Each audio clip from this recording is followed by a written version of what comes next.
Hi everyone. In this video, we are going to go through a sparring movement drill. Hopefully it'll help you guys out with your movement in terms of when somebody's throwing an attack at you in sparring. So I don't have another partner here, so we're going to use Joe. We're going to pretend he's punching or kicking at me, whatever you prefer, and we'll kind of go through the motions of the drill. Usually, when we're talking about movement, there are 6 angles that you should move when you're being attacked, or should have the option of moving. Forwards and backwards are not it. Right off the bat, backwards is like the worst thing you can do. So we're going to take this dot here, we're going to get rid of it. Okay, that is not a direction we're going to be moving. Straight ahead, we do talk about moving straight ahead. It's not ideal. We'll get to the ones that are better in a second, but for now, we're going to get rid of that dot. Okay, just to simplify. So we have 6 dots out here. These are all different directions that work for if somebody's throwing an attack at you. First would be, Joe's in a fighting stance. Let's say he throws a jab at me or a round kick or whatever, okay? And I'm not completely ready for it. Like I didn't read it correctly or whatever. And I'm not really sure. I wasn't prepared for that technique to come. I got 2 bailout options here. One would be going back at this white dot. 2 would be back at this orange dot. Either way, they're not straight back where that blue dot was, okay? They're at an angle. So he throws that attack and I move this way. Or he throws that attack and I move this way, okay? What that does is allow him to throw that attack to here, gets me out of the way, and it makes his follow-up tougher because he's got to change directions, okay? So easy to practice is somebody throws a jab or a kick at you, and you just get out of the way. Somebody throws that jab or a kick, and get out of the way. And notice it's my back foot taking the step first, okay? I'm not crossing my feet to get out of the way or stepping back. We've talked about switching your stance when somebody throws an attack at you and how that's a bad idea. It's essentially what I'm doing here. If I step back like that, I'm just switching my stance. So I keep my stance the same, step with my back leg, get out of the way. Step with my back leg, get out of the way, okay? After that, as I get more experience and I'm able to maybe read what's going on, maybe not able to do a whole lot about it yet, but if I'm able to read what they're doing to like the extent that I know they're about to throw a punch or a kick, but maybe I don't know what the punch or the kick is, I have these sideways markers here that I can move to. So if he throws that jab or a kick at me and moves in while he does it, okay, I can take a side step, do my block or get out of the way and not block if I can, and then I can follow up really easy, okay?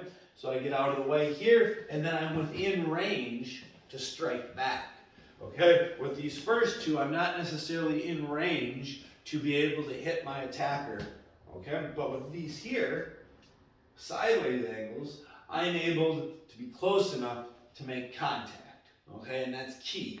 So once again, the same kind of concept. You're in your fighting stance, partners in their fighting stance, they throw the attack, and I'm going to step out of the way. Here you have a little bit more freedom with what foot you want to use. You can go back foot again, okay, whatever direction you want. Or if you're moving this way, you can go front leg. I don't recommend going front leg to your open side, so the direction you're pointed. This is just turning your back to your opponent. So I don't recommend that. You have the option to go that way, okay, to your backside with either foot. But if we're going open side to our front side, I'd step with my back leg first just to make sure I can maintain that fighting stance without giving my back to my opponent like that, okay? The last one is the more aggressive one. So if you've read your opponent and you're pretty confident you know what techniques they're throwing when, that's when these come into play.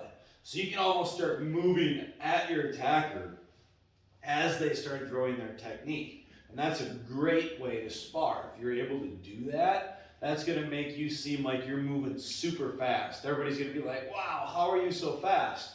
Well, you're just reading and then you're taking an aggressive angle.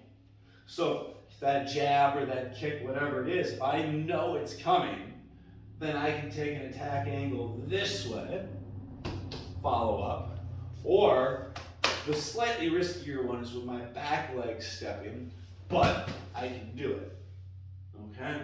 So for me personally, no matter what the fighting stance is that they're in, it's more, if I have my left leg in front, I'm going to take the aggressive left angle. If I have my right leg in front, I'm going to take the aggressive right angle.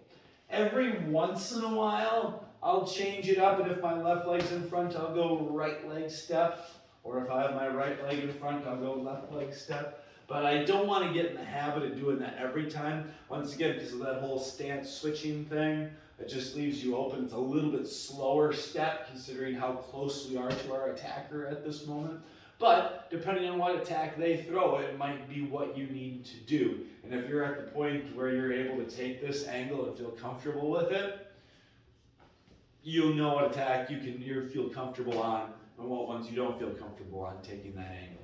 So, once again, the same kind of concept here. They throw the attack, step out of the way, follow up. Okay? You see the attack coming, step out of the way, follow up. Okay? See the attack coming, step out of the way, follow up. The advantage of this is that it gets me close, it gets me out of the way, and if things go a little awry, like maybe they throw something I'm not quite ready for, this allows me to get out of the way to their back pocket, or at least out of the way to the other side of the ring. So it gives me a second to kind of regain what's going on. Okay, where if I go here, they still have the advantage. So if Joe throws the attack and I'm here, sure, we talked about that angle and they have to change directions, but they can still come at me. Okay? Where if we go with the aggressive one here, and I go here, they have to spin. And as soon as you get your opponent to start spinning around you, or spinning around and you're alongside them, that's really a good spot to be in. Hopefully this drill helps you guys out a little bit with your footwork. I don't recommend practicing all of them all at once. Just work on one, maybe these guys, to get comfortable with it. And once you start to get comfortable with it and feel good with it, then maybe you move on to the next one. But definitely practice it. Definitely try and get somebody to throw a punch or a kick at you to help you out.